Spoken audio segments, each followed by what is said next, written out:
Welcome back mga kamista at magandang hapon po o magandang umaga dyan sa atin sa Pilipinas.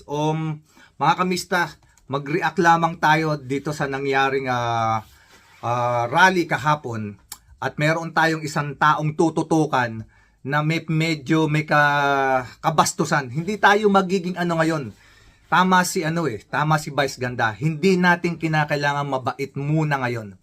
Kailangan nating iparamdam dito sa mga magnanakaw talaga at mga walang hiyang nagsasamantala sa ating mga mababait na mamamayan o mga kababayan.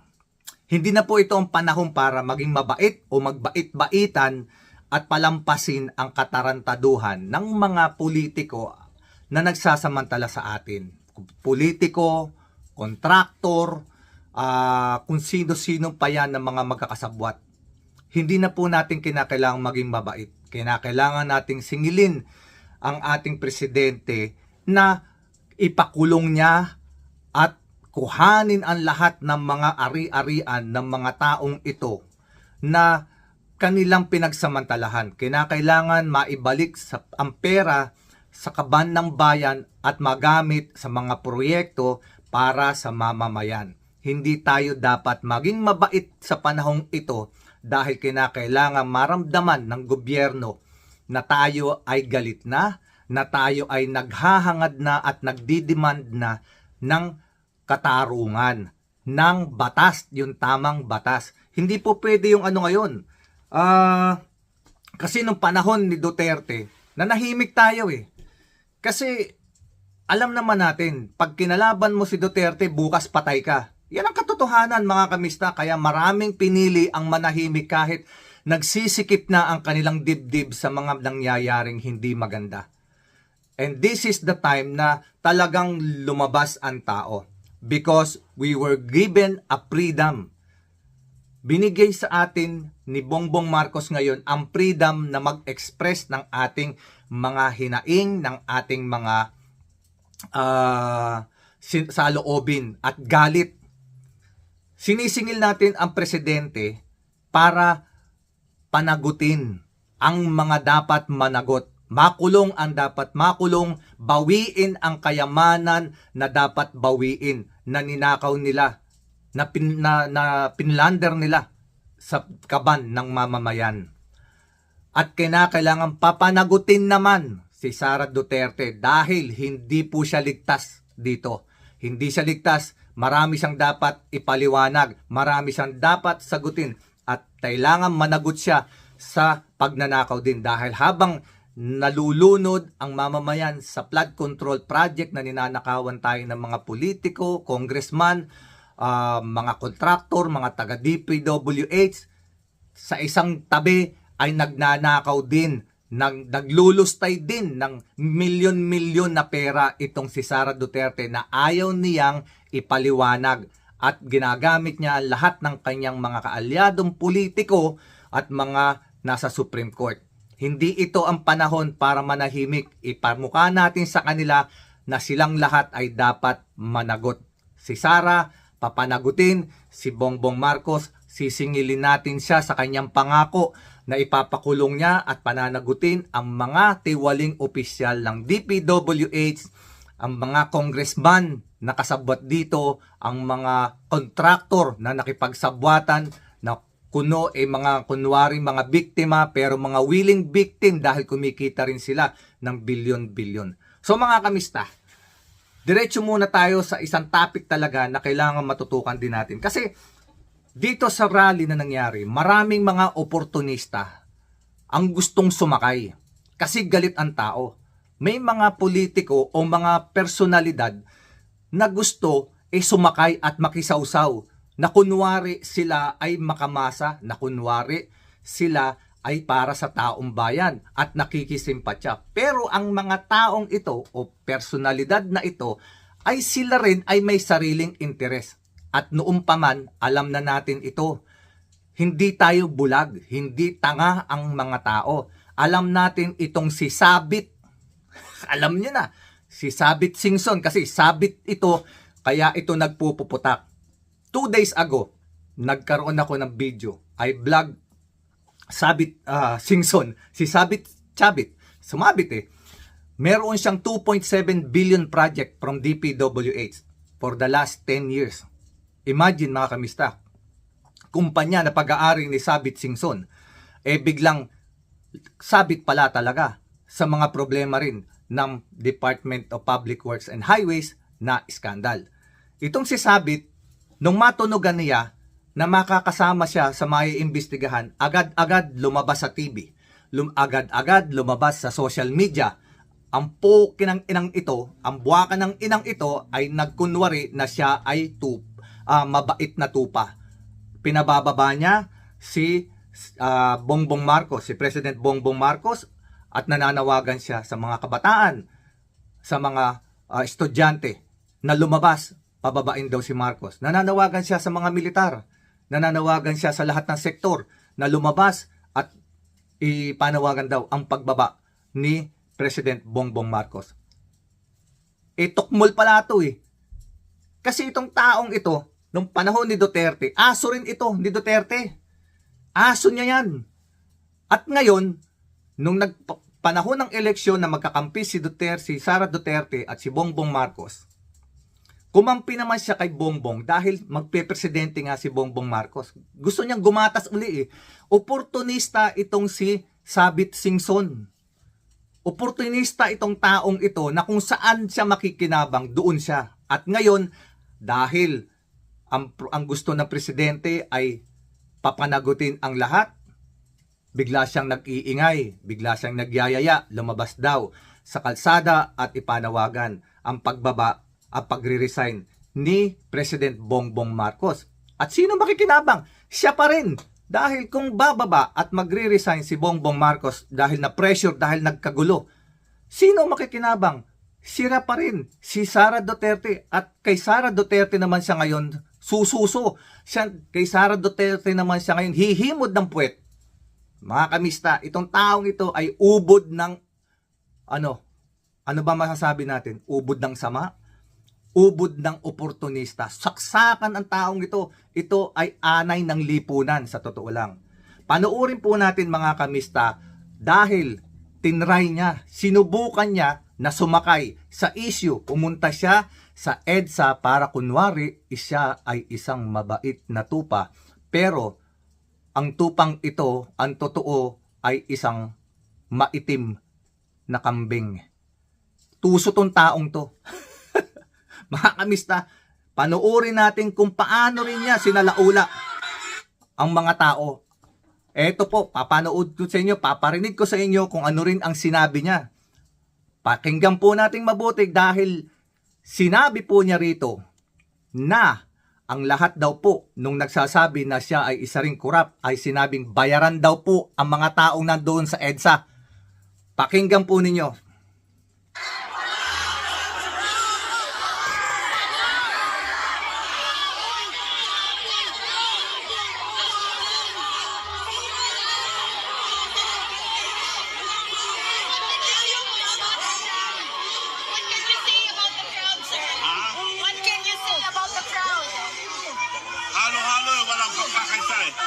Dapat magkaisa sila. How do you feel, sir? May mga interest sila eh. Dapat, it should be one vote just to remove the president. Naririnig nyo mga kamista, hindi pa tapos to ha. Gusto ko lang sabihin, naririnig nyo kung paano siya murahin ng mga tao na nandoon. At nung tinanong siya, kung ano raw niya masasabi niya sa crowd, hindi raw nagkakaisa. Dapat daw magkaisa. Oh my goodness. Hindi nagkakaisa dahil hindi siya sang-ayon, dahil siya ang tinitira at pinapatamaan. Makinig po muna tayo muli. Are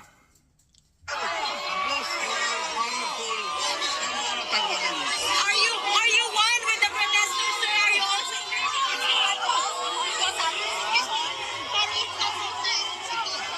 Sir, galit sila, kurakot daw kayo. Kasama raw kayo sa kurakot. Mga taktok na nagsasabi doon, mga ulong aso, pinabayaran. Narinig nyo mga kamista? Dahil binubu at sinasabi ng mga tao na siya ay isang kurakot at nagsisigawan ang mga tao, minumura siya, Sinasabihin siya na kurakot, binubu na siya. Tinanong siya ng isang reporter, ano raw po masasabi nyo? At sinasabihan siya na, sir, kurakot din daw po kayo. Ano sagot niya? Mga asong ulol daw po ang ang taong nandoon dahil siya ay sinisigawan na kurakot. Imagine niyo mga kamista, tayong lahat na lumalaban sa korupsyon ay tinawag lamang ni Chavit Singson na mga asong ulol dahil hindi tayo nagpasakop sa kanyang pagkukunwari. Hindi tayo sumunod sa kanyang pagbabalat kayo. At nang nagsalita ang mga tao ng tunay nilang nararamdaman, lumabas ang tunay na kulay ng isang Chavit Singson. Lumabas ang kanyang tunay na ugali, ang maitim niyang ugali. Sinabihan niya ang mga tao doon na mga ulol na aso daw. Ganyan po siya kawalang hiya, ganyan po siya ka-oportunista. Pakinggan po ulit natin.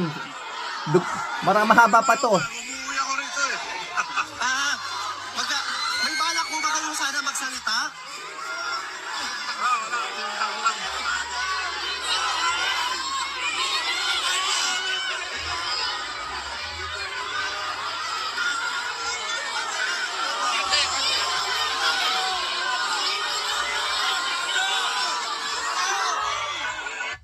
O, narinig nyo mga kamista?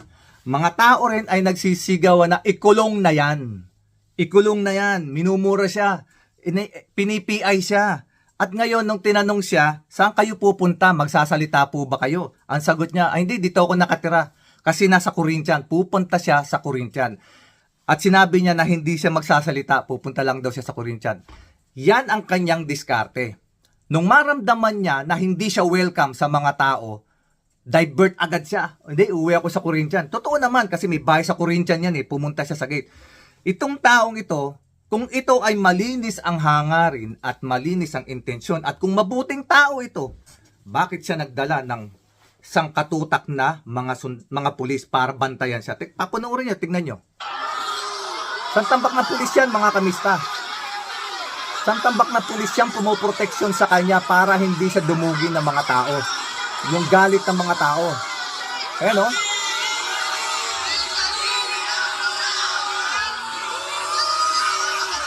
Narinig niyo mga kamista, binubo siya. Yung iba nagmumura. O ayan. Anong village po ito? Corinthians. So dito yung village ni... Ayan. Yan mga kamista. Hinatid po si Chavit Singson sa kanyang bahay nitong mga pulis. Humingi siya ng escort. May escort siya talaga. Nakita niyo naman, ang daming mga pulis. Itong si Chavit Singson, sausaw eh. Sausaw suka tong, impostor na to eh. Sausaw suka itong oportunistang matanda na ito. I'm so sorry. Pero mga kamista, hindi tayo kailangan mga mabait ngayon.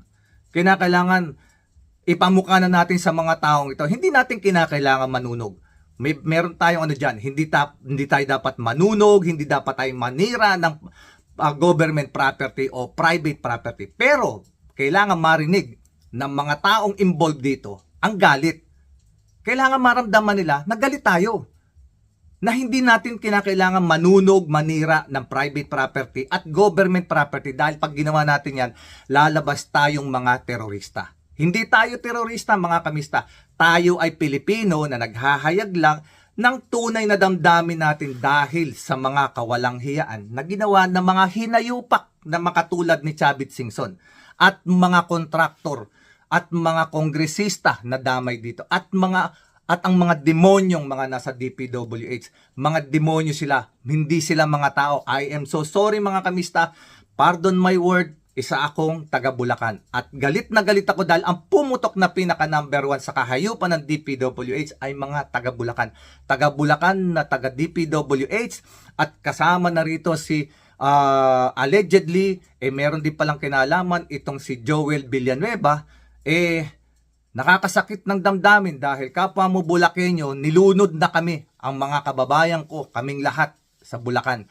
Marami ng tao nagkasakit, nawalan ng patirahan. Lalong-lalo na mga kamista, kung pupunta kayo sa Hagonoy, kalahati ng aming mga kababayan sa Hagonoy, lubog na po ang kanilang mga bahay. Ilang taon na ang nakakaraan.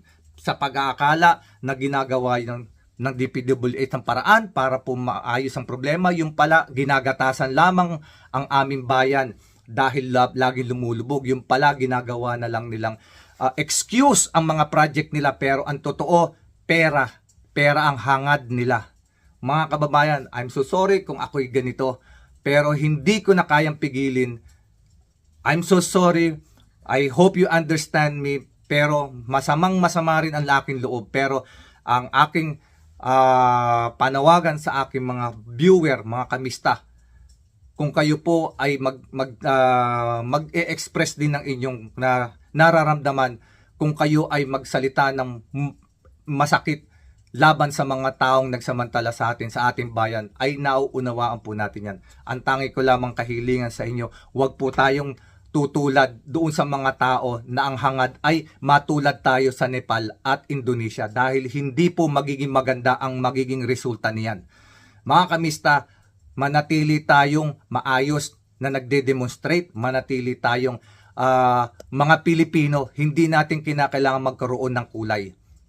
So, mga kamista, narinig nyo naman itong si Sabit Singson at nakita nyo. Balik tayo dito sa matandang oportunista na ito. Sumabi talaga eh. So, ano pa ha? Ang dami. Alam mo, pasalamat siya. Hindi siya iniwanan ng mga pulis. Dahil kung iniwanan siya ng mga pulis, bugbog sarado tong si Sabit Singson. O baka gumapang na ito pauwi. Iika-ika na eh. Tignan nyo, matanda na. Iika-ika na. Gusto pa rin ng kalokohan. Nandun pa rin siya sa pagwawalang hiya, sa pagbabalat kayo na kunwari siya ay mabait. Eh hindi siya nagtagumpay. Ayun, dumiretso siya sa bahay niya sa Corinthian. Pero kung ang reception sa kanya ng tao ay maayos, warm at hindi nagpakita ng galit, eh magsasalita pa yan sa podium, magsasalita pa yan sa stage, kung ano-ano pa ang sasabihin niyan na puro kasinungalingan. Pero ang katotohanan ay may sariling interes itong matandang si Sabit Singson. So mga kamista, maraming pong salamat. Kung kayo po ay nanood ng aking video, marami pong salamat. Sa mga bago rito, paki-subscribe naman po. Palawakin natin ang ating community. Magsalita tayo para sa ating bayan, sa ating mga mamamayan. Tandaan po lamang natin, hindi tayo para manira, hindi tayo para magwalang hiya sa ating bayan. Kailangan lamang iparamdam natin sa ating gobyerno na ngayon ay nagmamatsyag na tayo, na hindi na tayo nananahimik. Pero hindi tayo magre-resulta para magaya sa Nepal at Indonesia, dahil ito ay hindi maganda ang kahihinatnan. Kailangan lamang nating singilin ang ating presidente sa kanyang pangako na mananagot ang lahat ng dapat managot. Kailangan iparating natin kay President Bongbong Marcos, hindi natin siya pinabababa, bagkos hinihiling natin tuparin niya ang kanyang pangako. Tuparin niya na kahit sino, basta tinamaan, maging congressman man yan, o kaalyado niya, o kaibigan niya, o kamag-anak niya, o mga taga-senate, lahat ng kanyang nasa gobyerno, pag tinamaan, dapat tuluyan, makulong at bawiin ang mga ari-arian para maibalik sa taong bayan, mga kamista. Maraming salamat po muli sa ating mga kapatid na Muslim. Assalamualaikum. God bless us all. Hanggang sa muli.